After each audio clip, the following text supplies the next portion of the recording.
Hello and welcome to the 9th video in this series. This is the very final subject we're going to be speaking about on mass incarceration. There will be one more video and I'm going to do a brief wrap up of all the topics we've discussed, tying them together and making some very final points. So look out for that video as well. But today we're going to really wrap up the 8 main subjects by talking about, once again, mass incarceration. So there are 2 possible assigned videos that I put for my students. In your case, if you're interested in watching them, I highly recommend both. One is 13th, Ava DuVernay's documentary 13th, which really hits on all, the main aspects of mass incarceration, its rise, how it continues. And it includes voices from many of the foremost scholars in this field. So I highly recommend you look into watching that. It's closer to an hour, but it's free on YouTube. So I'll link that down below. And again, I highly recommend it.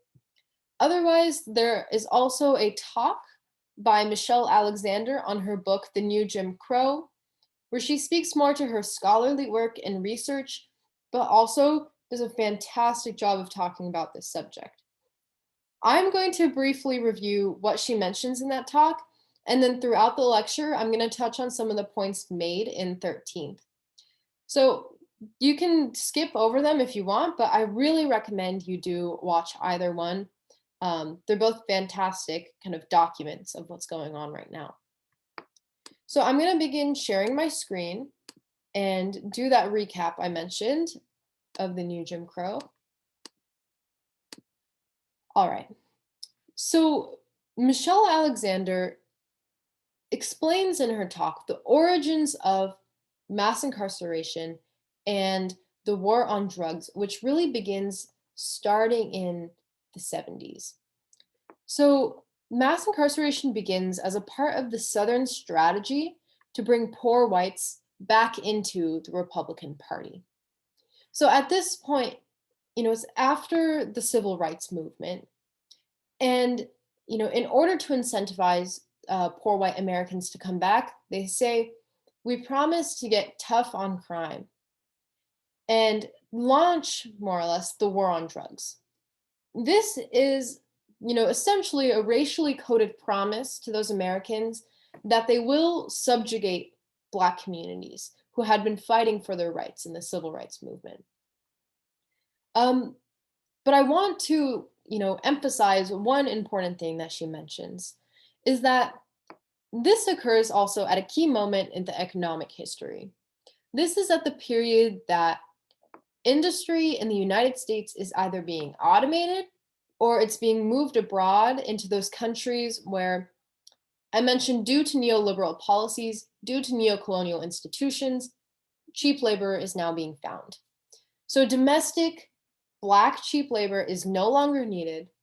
And, now that these Black Americans are dispensable, they launch this war on drugs and this promise that we're going to get, tough on them, tough on these people. All right. So at this point, they see the rise of legal policies that increase incarceration.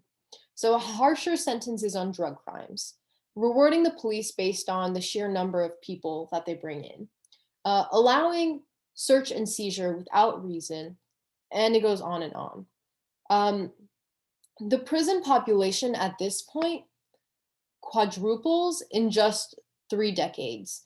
Meanwhile, crime rates are just fluctuating and not changing significantly at all.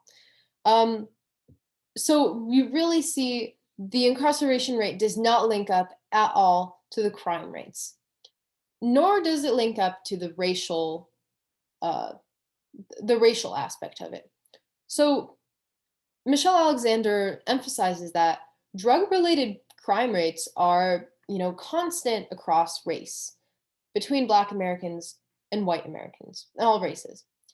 And yet, the war on drugs targeted communities of color. So I was recently listening to a talk where it said in 1970, 30% of incarcerated individuals are Black, 70% of incarcerated individuals were white. In a 40-year time span, those numbers were entirely flipped. So 70% of incarcerated individuals were Black, 30% of incarcerated individuals were white. Meanwhile, we say crime rates are constant across race, at least for drug-related crime rates. This leads to the creation of a legal caste based on race that's designed to send those who are released back to prison. So as I mentioned actually in the slides on illegal immigration in the last video, these people are barred from public housing, they're barred from, receiving many social services, they're barred from a lot of jobs, and they're essentially sent right back into the prison system. She also emphasizes that mass incarceration has become deeply rooted in our economic system, particularly through private prisons and the private vendors for things like telecommunications, food, etc. in the prison system. So she makes a call for abolition, that we need to break the silence on this subject because it's almost hidden in plain sight. And we need to take a public health and rehabilitative approach to crime. All right, so we're going to be talking about this throughout the course of the lecture and going into much more depth now. I want to briefly go into the series of policies and how this occurs. First of all, pointing out that it's across party lines. It begins really after slavery, however. At this point, vagrancy laws and plenty of other laws that really make them able to send newly released slaves back into the prison system for almost anything. Yeah, send free slaves back into the prison system and more or less back into slavery. This is because the 13th Amendment has a loophole for free prison labor, and this leads to the rise of the chain gang. By 1968, Nixon invents the war on drugs in order to win back part of his voter base, and only once, as I mentioned once before, Black labor is no longer needed and these individuals are indispensable to the system. Reagan ramps up this program with his Law and Order campaign, and Clinton is the first to really militarize the police and also institute many harsher policies. He institutes mandatory minimums, the 3-strike system, and ends federal parole. So people of all parties have been complicit. It essentially becomes a race between both political parties to be tough on crime. The incarceration rate increases 250% while crime actually declines. And it's the return of we see the return of forced labor via the prison system. So we're going to talk about that in a bit. I would like to point out the statistics on the left showing the incarceration rate this starts in 1978. And this shows the actual violent crime rate and property crime rate, which is decreasing. And this graphic on the bottom half shows the number of incarcerated individuals as it skyrockets dramatically above 2 million individuals. All right. So what is the rhetoric like that's being used to justify this? On the left-hand side, I've included a speech from Nixon where he's saying, because my friends, let this message come through clear from what I say tonight. Time is running out for the merchants of crime and corruption in American society. The wave of crime is not going to be the wave of the future in the United States of America. We shall reestablish freedom from fear in America so that America can lead in reestablishing freedom from fear in the world. And to those who say that law and order is a code word for racism, there and here is a reply. Our goal is justice for every American. If we were to have respect for the law in America, we must have laws that deserve respect. Just as we cannot have progress without order, we cannot have order without progress. And so, as we commit to order tonight, let us commit to progress. All right, you get the gist of it. Maybe you've heard it before. And then on the right-hand side, I've included a quote from Nixon's domestic policy chief, who actually quite recently told uh, told a writer in an interview that he says, "You understand what I'm saying? We knew we couldn't make it illegal to be either against the war or Black. But by getting the public to associate the hippies with marijuana and Blacks with heroin, and then criminalizing both heavily, we could disrupt those communities. We could arrest their leaders, raid their homes, break up their meetings, and vilify them night after night on the evening news. Did we know we were lying about drugs? Of course we did." Okay, and this is coming from Nixon's domestic policy chief. So these are the two sides of the rhetoric that's coming out of the program and the thinking that's going on behind the scenes. All right, so why all these graphics? Let me explain it a little bit. I already showed these that show the increase in the incarceration rate and the increase in incarcerated individuals. But the graphic on the left-hand side is important because it shows where service sector jobs begin to outpace manufacturing sector jobs. And you can see the decline of manufacturing sector jobs here. This shift that you see aligns exactly with the shift in people going to the prison system and the number of people going to the prison system. So my point here is that, once again, we have to understand the economic significance that once Black Americans are no longer needed for labor, they are shifted in mass into the prison system. We're going to talk about this more later on. All right, so how is the justice system complicit in all of this?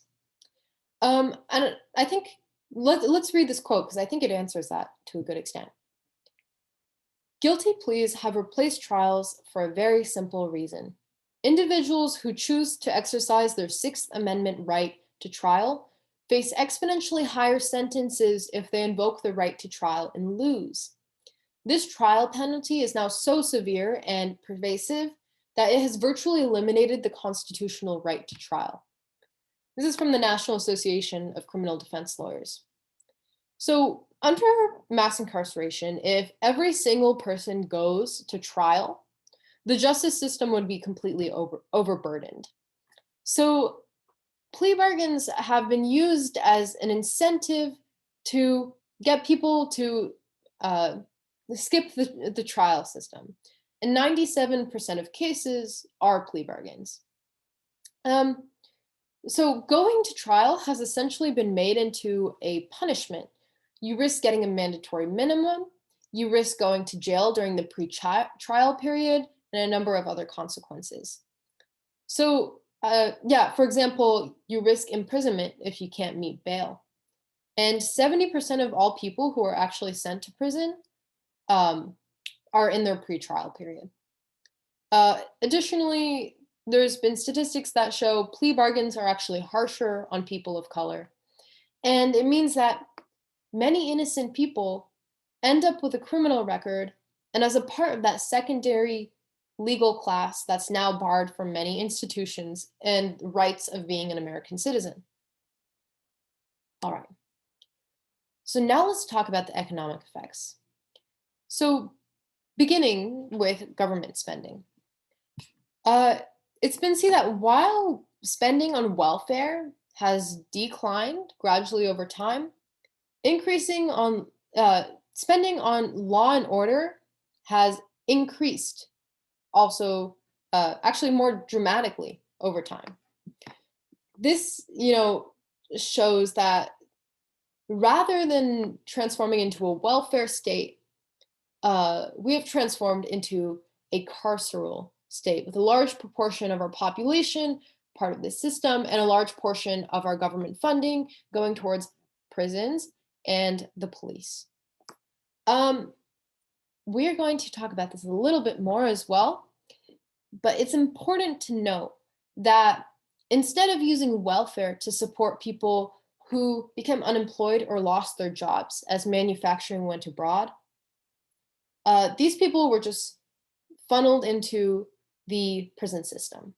So rather than spending on welfare, we spent on police and prisons. So it's important to notice this discrepancy in the budget and where the funding actually goes. All right, so where does it go? Well, here's a wonderful graphic on following the money of mass incarceration. A good amount of it goes towards the judicial system itself and the legal system. A good amount of it goes towards public correction agencies, and then the private vendors of those, and private prisons as well. They make up a small portion, but private vendors actually make up a larger portion. And then other costs to families, and policing makes up a large section of it. So you can look at this graphic and get a feel for it. But what it shows is that annually, $182 billion are going into this system. Okay. This has led to the rise of the prison industrial complex. In other words, it's described as a confluence of business, policy, and special interest groups that collectively profit from incarceration. It includes, but it's not exclusive to, private prison operators and vendors. So there are over 4,000 corporations that are private corporations but involved in the prison system. 385 of them are publicly traded, and there's 118 investment firms. Interestingly, private prison contracts require an occupancy quota. So they have to keep them to some measure filled. This especially comes into play with illegal immigrants and detention facilities. In other words, they're just prisons for immigrants, right? Half of these are privately operated, and there's an ICE mandate from Congress that at least 34,000 immigrants have to be detained at any given time. So these human bodies, these people, are essentially commodified and used to fill up the spaces in order to meet this requirement. Also, long contracts with service providers mean there's often really inadequate services because it's so long term that there's no standard because they would want to get it renewed. Additionally, there's lobbying by corporations and facility staff in order to push further policies to increase incarceration. If you watched 13th, you would have seen an example of this and understood, the extent to which this lobbying takes place. There's a quote here at the bottom that says, "The prison economy rests on an opaque, often unaccountable economic infrastructure with its own private equity financiers, holding companies, and multinational executives." All right. Another aspect of this system is the cheap labor that is then extracted, I don't know the word you want to use, extracted from these inmates. So half of inmates work in some capacity, either in in-house labor or in production for external sale. Under the Prison Industry Enhancement Program, they can subtract up to 80% of the pay in order to pay off room and board fees or basic necessities, which, even like soap is not provided for them. You have to buy your own soap, which during COVID-19 ended up being a significant issue. Or actually, they can choose not to pay prisoners at all.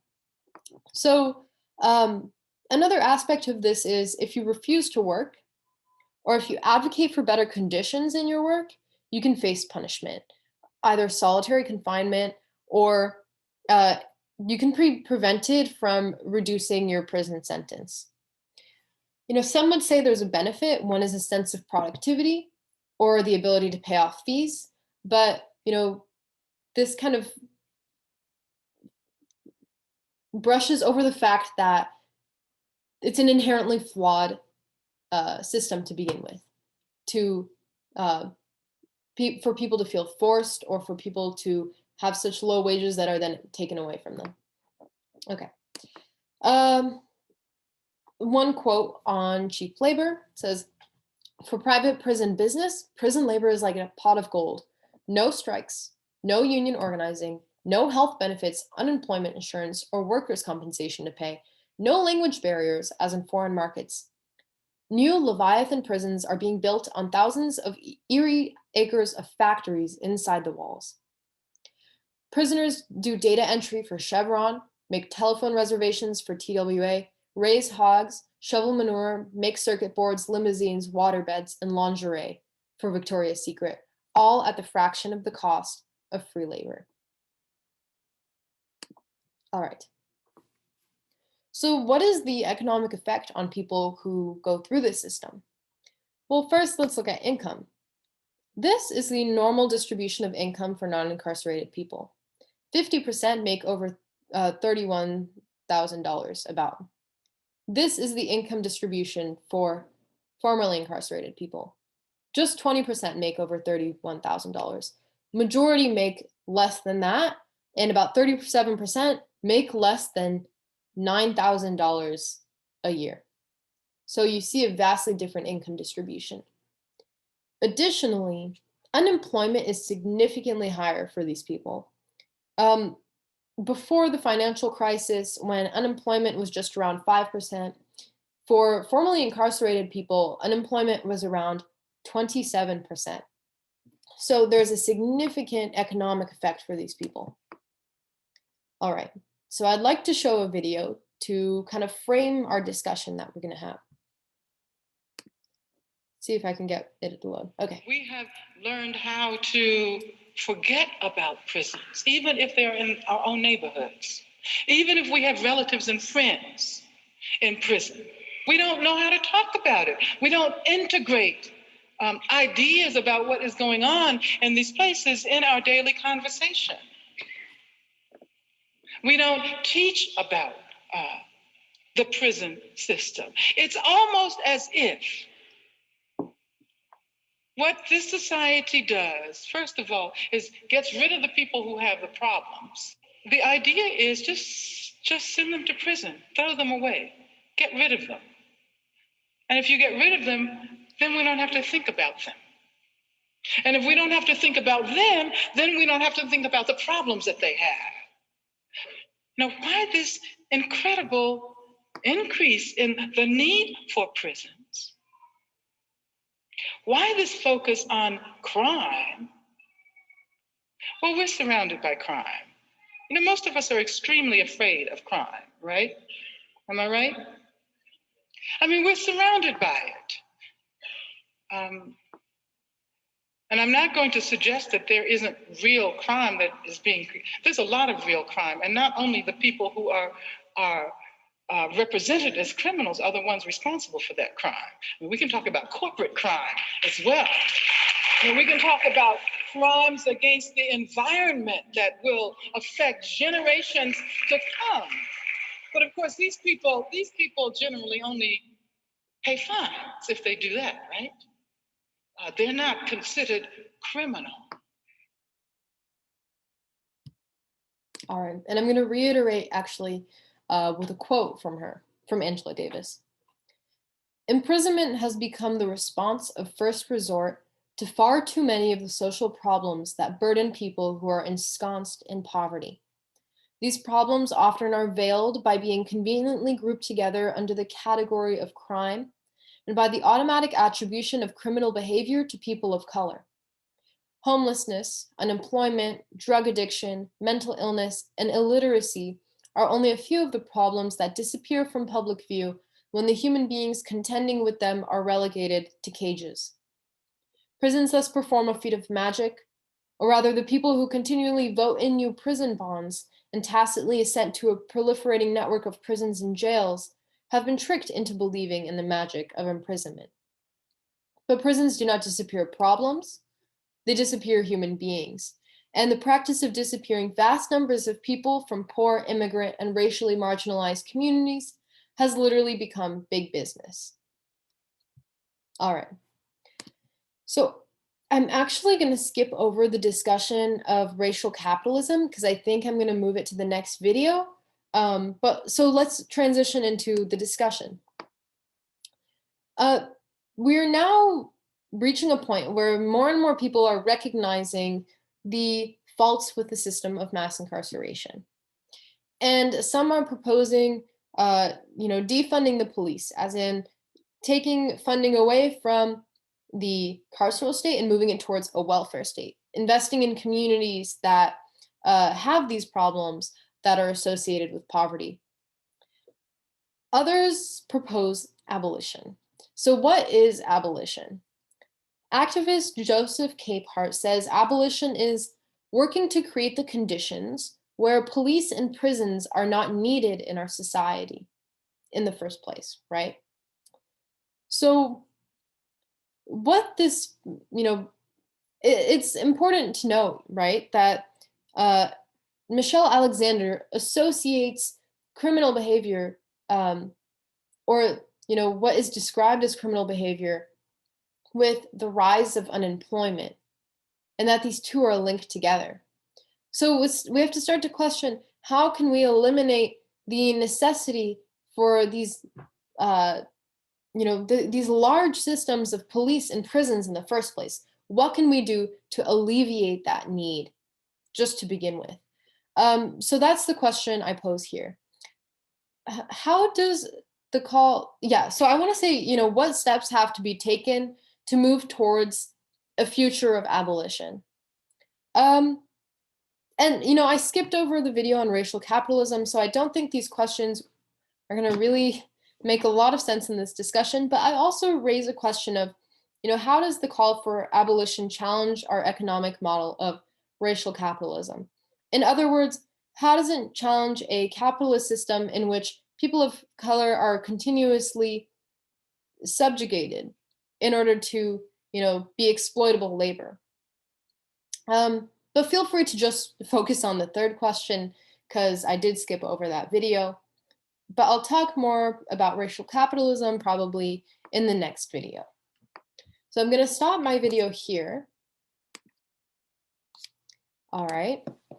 And I really hope you enjoyed this video. This is one of the topics that is especially relevant for us in the modern day. I mean, all of them are, because their effects continue till now. But mass incarceration, and as it pertains to Black Americans, also Native Americans, and illegal, quote unquote, illegal immigrants, is something that is especially relevant to us today. And it's an ongoing system. So we can begin to, if we begin to question this, it opens up alternatives, right? Hopefully in the next video, we'll have a chance to start thinking about what are the steps that need to be taken forward. But it's really key to start to recognize this in the first place. And that's what I hope, the two videos that I would have assigned to my students, 13th and Michelle Alexander's talk, or even listening to this lecture would do for you, is to begin to recognize how these systems are hidden in plain sight, and that we can begin to imagine alternatives. All right, so thank you so much for watching this video, and I hope you took something away from this, and thank you so much. Bye.